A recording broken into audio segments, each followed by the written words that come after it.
All right, so I want to welcome everybody. This is Will Costello, Master Sommelier. I'm the Estates Ambassador for Bien Nacido and Solomon Hills Estates Wines, and have tried to do for the last couple of weeks a focus on education in the wine world, mostly for trade. If you're watching this as a consumer, I know you're going to get a lot out of this as well. But today's topic is about David versus Goliath and the big wine brands of the world that all of us were introduced to first because they're in grocery stores, they're on our favorite wine lists, they're the ones that we are bombarded with in a good way so that we can get into wine, but how sometimes David is undervalued sometimes and how it can just expand our understanding of the wine world. And so I'm here with a good friend, Stephen McDonald. Stephen, how long have we known each other? I think it's been close to 10 years, yeah. Yeah. And he's a master sommelier and sommelier at Pappas Brothers Steakhouse in Houston. Are you the wine director? Forgive me if I didn't use your title correct. Yeah, wine director for my store, and and when everything's normal, a team of 5 sommeliers full time. So it's a big place with a big program. Yeah, I had the chance to sit there and do some blind tastes with our Texas distributor at the time, Ivan Thornton, and he ordered a couple bottles, one of which you opened for us and brought over, that I completely thought was California Cabernet. And I don't know if you remember, because you see a million tables, but any idea what you remember what it was? Was it some Priorat or something? No, it was Giuseppe Quintarelli, and I'm like, or maybe it was California. I think it was Quintarelli, and I'm like, there is no way that this is not Cabernet from California. It's messed up. Yeah, I know. So yeah, you run one of the best steakhouses in the country. I mean, I've eaten steak all over everywhere, and the wine program that you have, and not just at that single location, but I mean, the company all over Texas really is a statement to dedication to not only supporting the names that people know, but also expanding your list to be able to give the customers pretty much anything they want. If there is something allocated that they made 150 cases of, you guys have, and that is the truth of it. And so maybe you can tell me a story just off the top of your head of maybe the first time you, as a sommelier, before you became a master, went from, drinking the big names and the things that, the Opus ones and the Camises and the Farnientes and the Nickel and Nichols, to when you kind of discovered another alternative that's a smaller brand. Yeah. So, well, first, you kind of nailed it on the head, right? Like, it's pretty amazing that there's ownership for these restaurants that invest so much in wine, invest so much in their people advancing towards whatever curriculum that you're working on. But for us, it's been the Court of Master Sommeliers. So there's been a lot of investment in people, a lot of investment in education, and of course, a lot of investment in inventory dollars. And you're right, with the whole intention of, you're going to have what I guess at this point is close to 5,000 selections, that you need to have something for everyone. Okay. And so that's more than like making sure that you're on top of, your next allocation of Alimand or whatever it is. Like, you have to continue to thread that line between making sure people show up, they feel comfortable, they can recognize some things, and they feel comfortable interacting with the sommelier or not. And so look, at the end of the day too, there are some things that we don't have on the list, and for various reasons, but it has to be a situation where we can sleep at night knowing that, the machine's going to kind of run and it's going to make money. It's going to provide opportunities for people to learn and have special dining experiences. And it's also going to be a chance for, a som to kind of flex his or her muscles, so to speak. And what was interesting about the journey, because it was like my intro into sommelier and to fine wine on the floor was actually in New York. So it was actually treating these, what would otherwise be allocated items up there very casually, because we had access to everything at decent pricing for the most part, to a place where actually they were still a few years behind, knowing and filling out, for example, traditional Barolo, or even some of the Northern Rhone treasures and some of the like little nooks and crannies of Burgundy to a certain extent. And so I kind of came about it backwards. And I actually, you know, for a list that's so focused on California, always has been, and the United States in general, my enlightening moment actually came by making friendships and relationships through, and this was before I was the buyer there, like I was just a floor sommelier, but quickly making relationships in the community where you start the brands start to generate a little bit interest, or you figure out how people are thinking about wine. So let me give you an example. You know, people are kind of would clamor over these high scoring wines, these cult wines, and they would have them on a steakhouse list for sure. But what you started to discover is this thread, and started following winemaker and winemaker styles. And we were beginning to have access to these little projects that these winemakers who were otherwise super famous, and those other wines were very, very expensive, and getting a chance to taste those. And that's actually when the like kind of light bulb went off too, because I was like, you could approach it in a real cynical way, in a very kind of, you know, uppity New York Somm kind of way. No offense if anybody's watching, because I lived and worked there. But, you know, that all American wines are kind of blown out fruit monsters. And there's actually such a staggering variation between all the wines that you can really latch on and get excited about, winemaker style. And that's, to be fair, that's actually the story we end up starting to tell on the floor, because you have 45 pages of American Cabernet. You have to find a way to distinguish, you know, stylistically or narrative, for these wines, not just price point. And that was a huge challenge coming into the program. Do you do that on your list? Do you have that narrative actively presented? Meaning, like, you know, the Kathy Corazons and the, you know, Sam Smith with Smith Madrone wines, or some of the more elegant versions of Napa Cab, where you're like, whatever terminology you use, or is there like a portion of the big bad black monsters, you know? That's a great point. No, but there was a really useful tool that, and it's actually a distributor in Texas that, you know, Ivan Thornton. He would make these pamphlets because he had a lot of like kind of boutique Napa wines, for example, that he would give the winemaker what all they made in addition to that wine. And it would act as like this little cheat sheet, this reference sheet we'd keep back in the cellar, and these really magnificent descriptions of each product, like taste-wise, he had his great palate. And so that was like especially before we started the service where you tasted wine before it hit the table, you weren't tasting these necessarily every single time. Right. And so you really relied on that. And the way the service is set up at Pappas is that it's imperative that every somm touches virtually every table in that building. And that's a lot of people, and that's why we need so many sommeliers. But you're like, they more than when I was working in New York, they literally think, you know, you're buying a ticket to a show, and they want that engagement on the maximum level. And so those were your opportunities to really tell the story. You want to follow this winemaker. Most likely they, you know, have wines at a few different price points, and then you can kind of zero it in from there and provide that hospitality.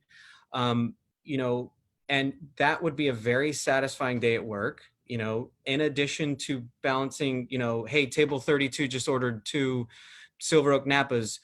You can definitely, you go in and you're the most professional service person you can be, but they don't care. They don't give a crap. Like, so, you know, that piece of the business is going to kind of move on its own.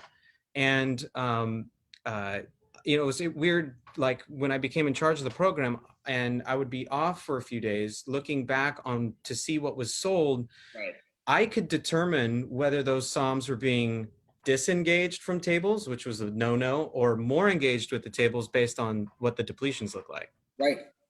And, you know, it's funny when you think about that, like producer, other wines, or I'm sorry, winemaker, other wines that they make, and style. I mean, you know Dan Pilkey, I'm sure. Dan and I worked together in San Diego at Addison Restaurant, and Dan was one of the floor somms. I was the general manager, and Dan had done that exact same thing where he took our Cabernet list and he went and wrote like Melka, Melka, Melka, Melka, Melka next to somebody. Now, this was before Thomas Rivers Brown was really like the hit that he is right now, but you could do the same thing and put Thomas Rivers Brown, all the same great cult winemakers, right? Heidi Barrett and whoever. But you could also turn that into an education or even a game, because I mean, I have to admit, I'm not on the floor anymore, but there were many nights where I didn't even know what night it was. It was just another night and I'm just selling more bottles, right? But you could turn that into a sales game with your staff where you go, look, pre-shift today, we are selling as many Milka bottles as possible. If you're selling Entre Nous or you're selling Bryant Family, even though he doesn't make the wine for Bryant Family, it's even better because after shift you go, okay, so you sold a 2007 Bryant Family and we were selling Melka wines tonight. Did you know that he left Bryant Family in 2004? So you didn't actually sell a Melka wine, did you? And it's like education, but it's also fun because you're checking to make sure people know that there's like, I know the story behind the wine and not just the cult status of the name or whatever, right? Yeah, and you actually get a really, when it's constantly front of mind, especially that piece of the story, when it's constantly front of mind, you actually do legitimately taste the through line. Like, wow, like Melka knows texture and Andy Erickson knows texture really well, and so does Celia Welch. You know, these all great, but it's, you know, slightly different in that way. And you because there's some big personalities and some big egos and some big I think I'm a collector types in our restaurant all the time. You can't necessarily say, oh, you like that Cabernet because it was big and black fruited and they all are. Okay. Yeah. And so you have to be like, oh, you like Heidi's wine and name all of them. And you're going to find one that he hasn't had yet or she hasn't had. And that's, so that like, there's different strategies. So for example, like if Burgundy is the Somm secret, right? Like which vintages of which guy and who changed at what point. And that's like the game of the secrets. I want to ask the sommelier because it's a secret. The Bordeaux seems to be like oldest, best condition for the least amount of money, like that kind of and so it's Napa tends to be that, and you're actually kind of seeing that on the Pinot side too, to a certain extent, is telling that story. You just don't. It's a constant. I've actually, when you approached me to talk about this a little bit, it was kind of by coincidence that I ran into a regular of mine, and he actually had a complaint about a sommelier once. I didn't even bring up the topic about automatically assuming when he came to the table, like they came to the table with everything but what the guy ordered. And it was just kind of this first domino of several other mistakes that this person made in terms of hospitality. But that was the first one. So I thought really hard. I was like, okay. You know, everything but what the guy ordered. Go deeper. So this guy orders something, or his friend orders something very common, you know, a big brand, for example. And instead of bringing over that bottle, and it was it was taking it to a step too far. They came with two other things and just kind of assumed that they wanted to have that conversation without kind of feeling it, having a little bit more finesse and kind of engaging the table and taking the temperature. So I think it's one of those things. It's like, you have to be so alert and so on your toes to find those opportunities to have the fun that we like to have on the floor. And to be honest, to help out friends and wineries and winemakers that we actually really, really believe in, right? You know, whether it's a stylistic thing, that's one, whether it's a farming thing or just general ethos of the company. Like, you know, I believe in the way these people conduct their business. I want to support them. And I'm sorry to say, but there's like some bigger brands that like conduct their business in not the best way. And I don't feel like supporting those at times. And I don't, it could be very easy that many of us sitting in a room could turn this conversation into brand bashing. And that's not what this is about at all. Even though I know that we all could find a brand or two or company that we weren't super stoked on. But you know, the interesting thing to say though, and what you're talking about, your friend and I'll just throw out a name, Jordan, right? The guy ordered Jordan, not because it's the only wine that he knows. Maybe it was because he met the other guy who he's doing business with for his very first trip that they ever took as, you know, more than just business partners, to Sonoma. And they went to Jordan as their place to go after they went golfing in the morning, and they went and had a killer time at Jordan. And now they're back together again after they've been doing business for 3 or 4 years, and they just want to have a bottle at Jordan because that is a reminder and a memory of them going and doing that cool weekend. Obviously, I'm making all this shit up, right? But we don't know why someone is ordering a bottle. So it's to not bring that bottle over to them initially and just say, hey, 1992, or I guess 2002 Jordan Cabernet, great, I'd like to decant this. And gentlemen, if you're going to have 2 bottles tonight, I think the way this is showing, we have a couple other things on the list that I think you'd really like. Right. 100%. And, you know, I'm not a few years into the steakhouse, you know, I'd gotten my swagger and my fuel, and I had inadvertently, you know, in a moment of weakness, like, you know, it was a wine we didn't have on the list. And I agreed with not having it on the list. I wasn't calling the shots at the time, and I'm not going to say what it was, but I kind of like winced or did something to indicate to the person that I didn't think it was any good. And I literally inadvertently bashed their most favorite wine on earth. And I felt so bad. It is the only guest that has ever not been very satisfied with my service in my whole career. Probably. I got 2 stories for you. The first one was when I was a waiter. So in San Diego, our nearest wine region is Temecula.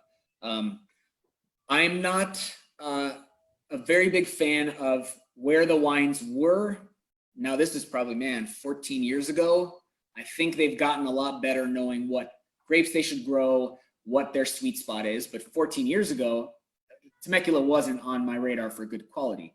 Well, you know what? I had a couple come in. I knew them very well. They sat down right in front of the fireplace, and not them, but somebody else at the table goes, "What do you think of Temecula wines?" And I said, "You know what? I have not met a Temecula wine that I like." And they go, "Well, let me introduce you to Mr. and Mrs. Thornton, who own Thornton Winery." And I go, and they were very nice about it. They said, "How about you come up and we're going to pour a tasting of every single thing that we make. And you can taste every single thing and let us know what you think." You know what? Their sparkling wine was drinkable. And there was a Sangiovese I remember being, you know, an outlier for the other quality, but I stuck my foot in my mouth and really shouldn't have. I mean, there might have been something more diplomatic I could have said about it. But yeah, they wanted to have some Thornton Winery on the wine list just so they can come and spend money at our restaurant. I mean, that's never a good reason to do business, right? That you put a bottle so that one table 3 times a year can come order it. But the second story is when I started running a program for myself in Las Vegas, where I immediately, the very first thing I did was get rid of all of the big brand names. The reason was I wanted to force myself to have a conversation with every table. I wanted to be involved in the winemaking process. And a guest who had been there a number of times before I even joined the team, he came in, sat down looked at the wine list, didn't find the things that he was comfortable with that he knew. Let me help him pick something out, paid the bill, his guests all left, and he came back to the restaurant afterwards and said, "This is one of the worst wine lists I've ever seen in my life. You don't have A, B, C, D, E." And I kind of smirked and I went, "Well, thank you for noticing. That was the point." Now that I'm a little more wise, and you know, we only hope that we can get wiser every day, I was doing myself a huge disservice because that guy just wanted to be the guy who paid for dinner, was maybe hosting his business partners or whatever, and he wanted to make a decision, say to the sommelier, "Hey, I'm going to have the blank blank, bring it over," and then his friends might go, "Wow, you know a ton about wine." And I took that away from him, not because of ego, because there was a business decision behind it, but I took that away from him.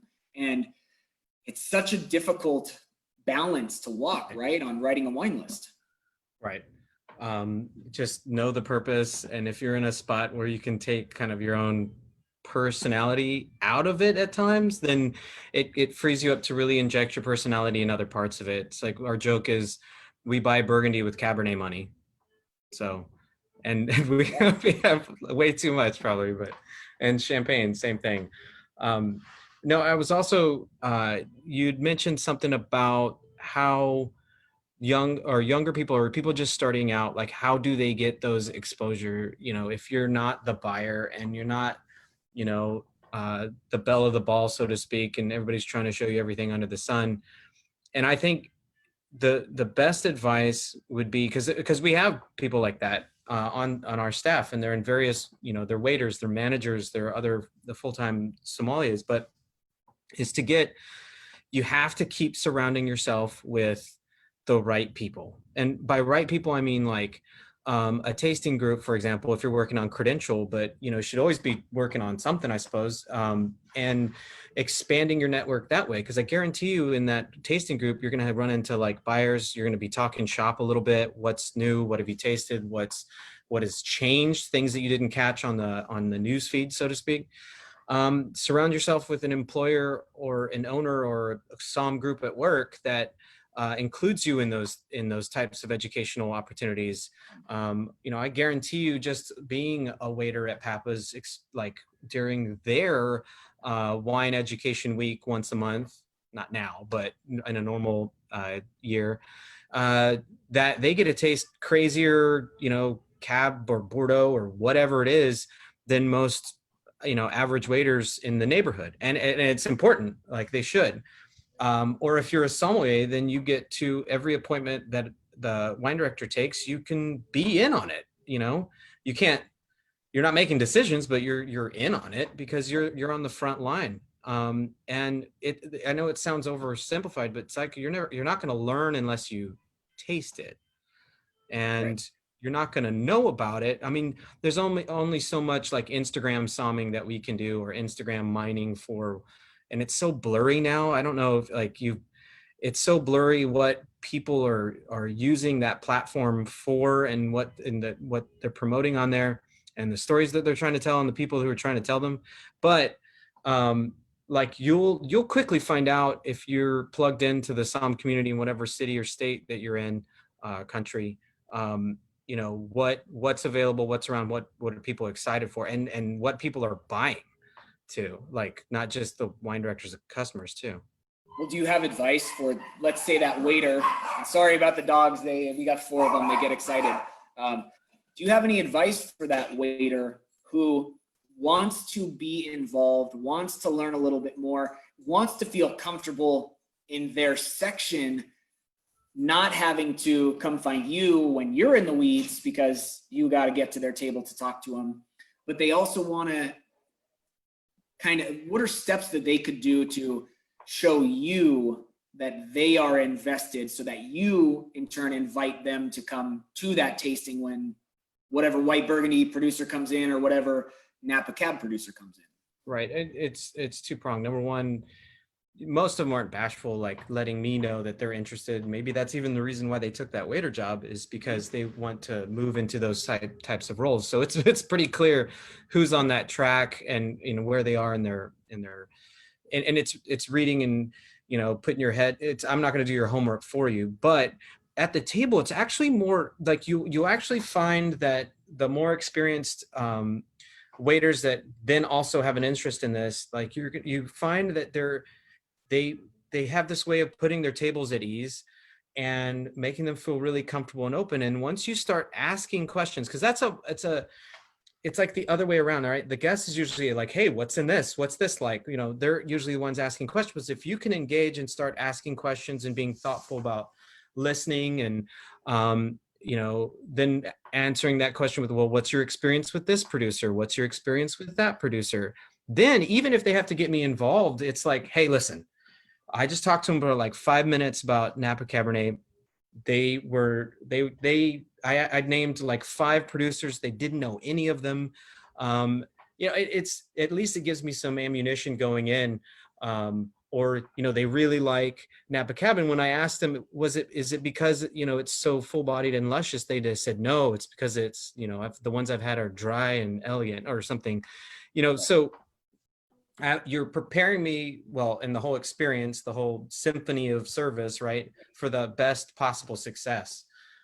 So yeah, keep asking questions, make it clear to your, you know, employer or your management chain what your ambitions are, I think. And, you know, that's incredible advice, because those are your allies no matter what, because they're the first person who's greeted the table. They're the ones who are going to say, let me go get Steven. I think he would be a lot more equipped to have this conversation with you, and then can feed you all of that information. If you know, I used to hate it when I walked over to the table as the first thing without any idea, and they didn't want to talk to the sommelier. They loved Catherine. They loved her. Yeah. They wanted to talk to her. And I came Yeah. over, I'm like, hey, how are you doing? And they're like, who the hell are you? Mhm. What happened to her? You know? Yeah. And one of the things that I did, because when I was on the floor most recently, it was a fairly small room, fine dining outlet. On a good night, we did like 130 covers, and a lot of them were like 6-course tasting menus, right? But the thing that I realized was Catherine really loved white Burgundy. Anytime that somebody at a table wanted to talk about white Burgundy, she stuck in there and like had that conversation. Juan Carlos, he really loved Santa Barbara in general, because he came from Napomo. He grew up there. So anybody that wanted to talk about Pinot, honestly, I knew that he was going to try to sell him some Santa Barbara wine, but at the same time, he was comfortable with that. Well, evolving my position, because I had to spend, just like I'm sure you do, more hours at your desk than you are in the cellar. I started taking appointments and telling people, oh, you're coming to show white Burgundy? Well, you're actually going to meet with Catherine. She's one of our captains. She's worked here for a long time. She's very in tune with what we need and what we have on the white Burgundy page. So feel confident that if she tells me we're going to buy it, we're going to buy it. Well, and that gave me an hour at my desk. Well, you bring up an amazing point. Like the more people, and you gotta be really like sure, or at least confident that these people are gonna, like, you know, enrich the program in some way. But you can invite those people to appointments. I've been like, you know, where you kind of get lost in your own palette or your own headspace. Maybe you're having a bad day or whatever it is, and so you approach the appointment with some, like, you're just like, this is going to have to be really lights out, or I'm just going to, and somebody chimes in and be like, Steve, I have like 5 regulars that would drink 2 bottles of this over the course of the next month. Right. There's your case. And I'm like, well, okay, that's the kind of information that I need to know. It's something that you can sell and you're excited about. Who cares? Let's go. Right. Yeah. That's a great point, though. Taking this conversation back to the you know, brand name bottles versus, you know, smaller production bottles. Is there somewhere in the world that you think people, and this is consumers or trade, should start? You know, is it, and you know, I'm talking about, because I work for Bien Nacido, right, where we have hundreds of people who have purchased Bien Nacido Vineyard fruit, some of them very big names. I mean, Au Bon Climat, everybody knows Au Bon Climat, and they're on our property. They make incredible wines, and Bien Nacido is in many, many ways as successful as it is due to the fact that Jim Clendenin has put on his labels for years, bottled at Bien Nacido, right?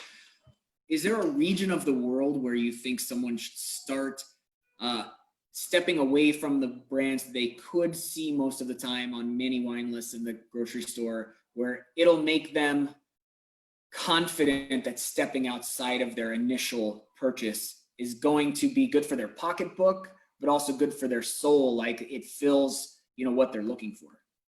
You mean like from a consumer standpoint? Like, yeah, or even trade, right? Where somebody might want to add something to their wine list. They've only been buying Farniente and Nickel for years, and they want to add something else to the list. Is there a region that they should look at?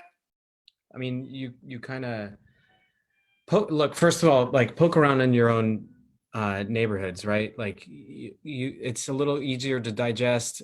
If you already get confident that Pinot Noir is very popular, it's going to sell, then start poking up in there, because they're gonna first of all, you're gonna find greater nuance when you actually get the wine in your mouth, but and greater differences. But you're also gonna start being able to tell a farmer story. You're gonna also be able to tell like a winemaker story, and and geography. So yeah, nooks and crannies of Pinot Noir, I think would be American Pinot Noir would be a good start.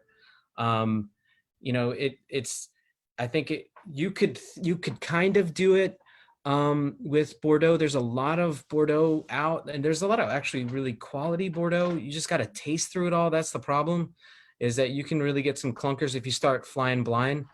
But you can, I mean, because look, there's a reason why that region has stayed so, it's been an institution for centuries, right? There's a reason for that. And it has great brand recognition as a region, and you don't have to be drinking Mouton and Lafite all the time to actually get some really, really good stuff.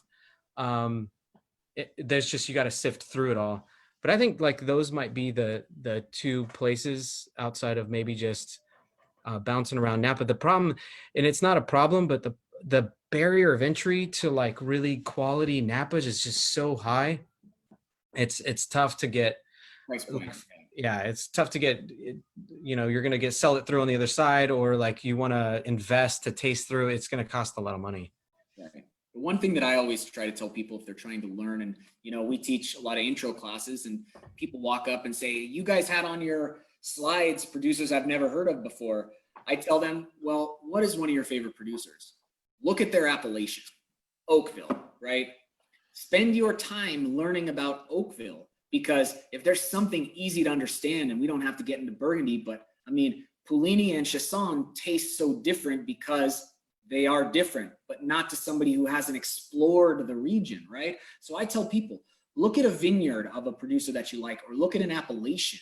I mean, there are big producers, and I'll use one that I love, Costa Brown or William Sellium. They make a ton of really small production single vineyard wines. Well, if you want to start learning about a different brand besides Costa Brown, take the investment that they made into a great vineyard and drink more of that vineyard. Now you're seeing, okay, so here's the common thread of the vineyard, but now here's also the differences in what producers can do to that single vineyard. And now you start to go, well, that one that I tried from West Side Road Neighbors was really thin and delicate. I didn't really like it, but the one that I tried from this producer from the same vineyard had the same masculine power that I was looking for. And that, I think, it's like teach a man to fish versus, you know, giving a man a fish for a meal, right? That you're giving them the chance to find a common thread to explore on their own. And I always tell people, appellation or vineyard if you can. You know, Beckstoff or Tokalon, it's not too cheap to buy a bunch of those bottles, right? But maybe somebody makes a different vineyard in Napa that's less expensive up on, you know, Howell Mountain or something, that 7 or 8 people make that vineyard, and you can explore that vineyard.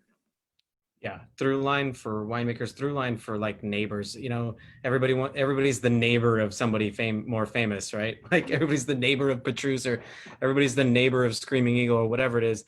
But yeah, it gives them a neighborhood to start, and you're gonna find something that doesn't cost that much that you're really excited about. Then you have the competitive edge, right? Then you have a little ace in the hole for your guests. It's huge. I want you to, I have 3 regions that I would love your opinion on. And this is where you would say, hey, I want you to explore these brands because it's something that, I mean, I'm hoping you're going to educate me here right now on something cool and small. First one is Napa, obviously, because you guys got 45 pages of it and it's your backyard, right? The second one is Burgundy. And the third one, it might be a little harder, but Santa Barbara. Okay. All right, here we go. Napa, we talked winemakers. We talked winemakers that we really love, wines that have really impressed me lately. I think the wine Melka puts his name on has gotten extraordinarily better as the vintages are clicking on. Thomas Brown's Jones, who makes Jones family, the Jones wines have gotten really superlative. The Arajo's going on to a Chindo, magnificent. Celia Welch, she started making Barber's wines, which is awesome, but it took over for Heidi. But her own wine, Cora, holy smokes, man! Yeah. Good grief. Yeah, so there's little things like that. A little shout out to the father-son Vingy, Niels and Kirk, like that. Those had such trouble coming into on premise in Texas, and they're friggin' bananas. They're And exactly. weren't they one of the first like organic and vegan like producers too, and like biodynamic that were like way ahead of the curve in like California? I'm gonna look that up, but the part of the other famous wines they make, Niels, I guess, made the 85 Groth Reserve, so that's kind of like the one ace in the hole. But the wine delivers like all at a great price point. The Silenso Cabernet. All right, so Burgundy. Again, there's like every generation kind of has their class of newcomers. So like the one that was a little older than me, I guess, are like the Benjamin Leroux and Nicky Rossignol and those guys, David Qua, who was at Camille Giroux for a while. So that was that class. There's a class below them that's absolutely crushing it. Arnaud Morte, who actually took over from his dad, Denny Morte, for a long time. Man, holy bananas, dude. Like, we were at Loire the day before and going to that guy's cellar the next morning. He's maybe 33, 35-ish. He had a stride a few years ago, and the difference shouldn't have been that big between Loire and him. Under Arnaud Morte, is that? Yeah, yeah, exactly. Arnaud Morte, but he also makes the Denny Morte wines as well, in the same cellar. So they're just, ugh. The young man who's turned Maury Coffenay into something really, really beautiful. I mess up his last name, but anyway, Maury Coffenay. And then let's see, what was your Santa Barbara? Or well, yeah, those are. There's some other things happening in Burgundy too, but I'll think of them. Caroline Moret, I think, is a. Oh, geez, yeah. People know it more and more, right? Because it's Pierre Colomb Moret's wife, but Caroline Moret is incredible. And it's funny, when I saw him at La Palais, and I mentioned, because he was showing the PYCM wines and didn't have any Caroline Moret wines, I'm like, hey, man, what you and your wife are doing together is incredible. Her wines under her brand and your wines under the PYCM wines. And I remember this because the guy is so witty. He's like, well, you should see our kids. Yeah, right. Well, but shout out to Charles Noyat, or the Hudelo Noyat wines have gotten just really, really good too. And I'm going to keep remembering them as I think of it here. Let's see. Santa Barbara, man, I like Raj and Sashi's wines a bunch too, but Justin Willett, I think, over at Tyler, those are banging wines. Pence, actually, Sashi does those. Yeah. Pence Ranch, love those.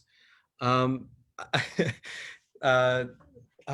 one Sanford did after Sanford, it's Almarosa. That's what it is. Yeah.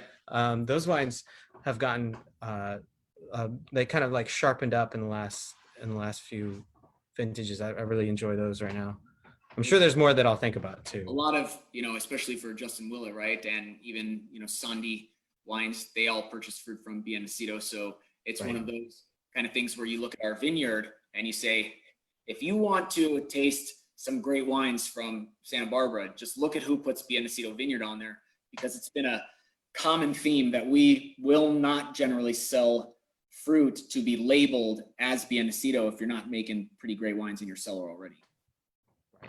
Yeah, that's exactly right. And say what you will about like you can't, that we don't, I know I don't want to distract from the conversation, but you can't like start saying that, you can't use the narrative, we make Burgundian wines, because you just can't. You need to own your neighborhood and make the best wines in your neighborhood and hope that they achieve some beautiful harmony that also emulates the beautiful harmony in Burgundy or in other parts of the Pinot making world. Well, the last part of this that I wanted to talk about, and I mentioned at the beginning, and we didn't really get into this, was the business side of selling and cellaring small production wines. You could easily purchase a 3-case drop of Silver Oak Napa or a 3-case drop of Farniente or Jordan or some of the big brands. We don't have to name all of them, right? And those would likely, with the volume that you do, sell through your list easily. What do you do in terms of making decisions on purchase sizes, whether it's bottles or cases of small production? And do you have, in your opinion, a timeline by which, if you bought a small production, relatively unknown cool wine from wherever it is in the world, how quickly you should sell that through? Yeah, that's a great question, because like our competitive edge is obviously space. We have plenty of space, huge, humongous cellars, and dollars, and to use for those reasons, right? For better pricing, because it's going to ultimately make it look better in the long run. Now, where you can flex that the most effectively in this particular scenario is, let's say the small production wine that you really love, but you need it price wise to go down just a couple bucks or whatever it is, so that it can be neck and neck or $5 less than the big brand stuff that you're pitting it against. And like, again, I have a plan. It's a sweet spot, plus it's $5 less than the big brand. I'm going to sell the mess out of it. And so in our building, I'm sure other people have it too, what we call a speed rack, right? It's a combination, it's things you can get to easily, the managers can get to easily if we're in the weeds, of things that are first, like high volume things that are ordered because it's easy to grab, plus the parallel things to that. So I have no problem taking 3, 5, 10 cases of something if it accomplishes the goal, and I know I'm going to get through that in 3 or 4 months, really, which is, the probably about where I'm thinking that arc is. What can I realistically sell in like 3 months? Obviously, for it to work out, you don't want a whole bunch of inventory left over, or your boss is complaining that something's taking up space or something like that. So I think that's 3 to 5 is a great stack for us. I have taken up to 10 if the deal is really good. We live in a state that you don't have to post that pricing, right? So it's all what you can commit to and the dollars that you agree to. So right. Awesome. I appreciate your time. It's great seeing your face. It's been too long. I think it's been February of 2018 since I saw you in person. So hopefully when airplanes and travel and things are a little bit more kosher for everybody, I can come down and see you. And I really want to thank you for your time, because like I mentioned, everybody, if they don't know what Pappas Brothers Steakhouse is in Texas, I don't know where they've been living, under which rock, but I mean, you guys do essentially one of the greatest jobs in America, period. And your expertise as not only a master sommelier, but in your position, I mean, anybody who watches this video, if they don't go away with 10 things about how to run a better wine program, or even just what to find in the wine world, is missing the point. So I hopefully we knocked it out of the park. Thanks, man. Good to see you, Will. Thanks. Let me stop this real quick.